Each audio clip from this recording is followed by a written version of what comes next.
तर नमस्कार शेतकरी मित्रांनो. तर मित्रांनो, आजच्या या व्हिडिओमध्ये तुम्हाला सांगणार आहे की एक मोठ्या मापाची शेळी आपण कशा पद्धतीने तयार करू शकतो किंवा तयार करत असताना कोणकोणती काळजी घेतली पाहिजे ते तुम्हाला आज आपण या व्हिडिओमध्ये सविस्तर माहिती सांगणार आहे. तर शेवटपर्यंत व्हिडिओ नक्कीच बघा. सुरुवात जर बघण्यात झाला मित्रांनो, तर भरपूर असे शेतकरी मित्र, तरुण मित्र शेळी पालनामध्ये काम करत असतील किंवा करण्याचा विचार करत असतील. तर त्यांना एक असं वाटत असतं की आपण यूट्यूबवर असेल किंवा इतर गावामध्ये असेल तर एक चांगल्या मोठ्या मापाच्या शेळ्या बघायला मिळत असतात. तर त्यांना असं वाटत असतं की आपल्याजवळ सुद्धा अशा पद्धतीच्या शेळ्या असल्याच पाहिजे. तर मग त्या शेळ्या ज्या आपण बघतोय मित्रांनो, गावात असेल किंवा यूट्यूबवरती असेल, तर त्या शेळ्यांचं कोणी ना कोणी एक चांगल्या पद्धतीचे लहानपणी संगोपन हे केलेलं असतंय. संगोपन जर त्यांचं चांगल्या पद्धतीचं केला किंवा त्यांची एक लहानपणी काळजी चांगल्या पद्धतीची घेतली किंवा कधी क्रॉस करावी, ते संपूर्ण गोष्टी जर आपण काळजीपूर्वक केल्यात तर आपल्याजवळ तशा नाही, त्याच्यापेक्षा टॉप क्वालिटीच्या आपण तयार करू शकतो. पण कशा पद्धतीने करावी ते तुम्हाला आज आपण सांगणार आहे.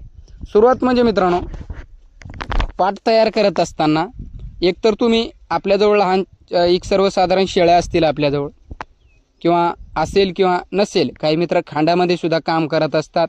मोठमोठ्याले शेळ्याचे खांड असतात, काही जवळ एक असते, काही जवळ दोन असतात. मग त्याच्यापासून सुद्धा तुम्ही तयार करू शकता.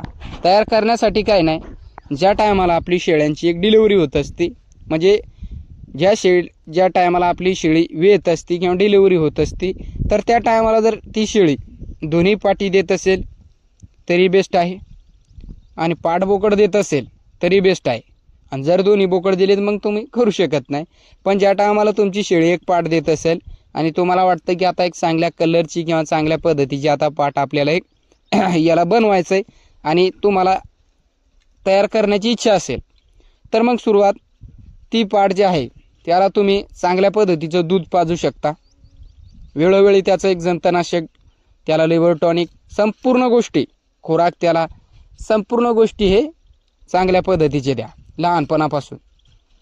राहिला प्रश्न दुसरा, तर एक आपल्या कळपामध्ये बोकड ठेवू नका.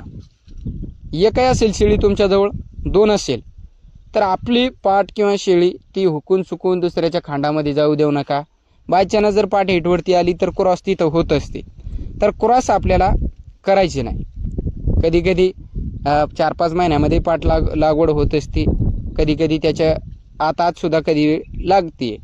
तर मित्रांनो, आपल्याला पाट लवकर लागवड करायची नाही. लवकर जर आपण लागवड केली पाट, तर मग आपल्याला जसं तुम्हाला आपण सांगितलं मोठ्या मापाची नाही, पण ते एक बनत नाही चांगल्या पद्धतीचे. असं नाही की उत्पन्न मिळत नाही, पण आपल्या एक मनाला एक जशी आवडती शेळी किंवा आपल्याला एक जशी आपण बघितली तशा पद्धतीचे होत नसतात. मग तशी जर करायची असेल तर मग तुम्हाला काय करावं लागेल, आपली जी पाट आहे, गावरान असो, उस्मानाबादी असो, कोणतीही ब्रीडमध्ये तुम्ही काम करत असाल तर मग हीच काळजी घ्या. आपली पाट जोपर्यंत 2 दात होत नाही, म्हणजे एक 12 महिने लागतात, तर 12 महिन्याची आपली एक पाट होत नाही तोपर्यंत ती पाट क्रॉस करू नका. शक्यतो 12 महिने कमीत कमी तुम्हाला सांगितले आपण, पण एक 12 महिने एक चांगल्या पद्धतीची पाट ती तयार होत असते. त्याच्यामध्ये चांगला एक त्याच्या शरीरची रचना आहे ती एक चांगल्या पद्धतीची झालेली असते.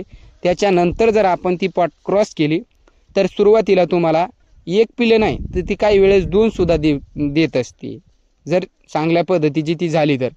आणि तिथून पुढे तुम्हाला जो उत्पन्न मिळणार आहे त्या शेळीपासून किंवा त्या पहिल्या रूप पाटीपासून, तर तो जोपर्यंत तुम्हाला ती ठेवायची तुमच्याजवळ तोपर्यंत तुम्हाला ती चांगलाच उत्पन्न देणार, म्हणजे टॉप क्वालिटीचे तुम्हाला पिल्ले देणार. तुमचं पिल्लू ते लवकरात लवकर विक्रीसाठी सुद्धा येणार त्या शेळीचं.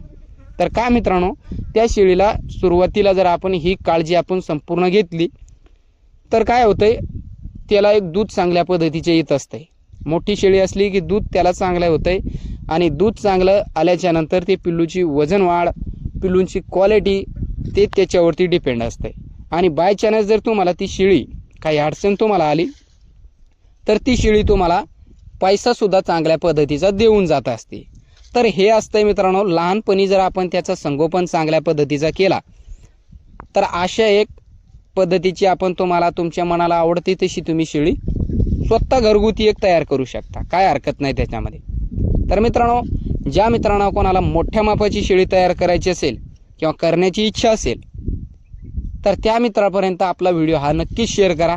काय जास्त याच्यामध्ये आवीडावीचं काही काम नाही किंवा काय नाही, फक्त एकच काळजी घ्यायची की आपलं जे हे आहे पाट आहे तर ती लवकर क्रॉस कधी होऊ देऊ नका.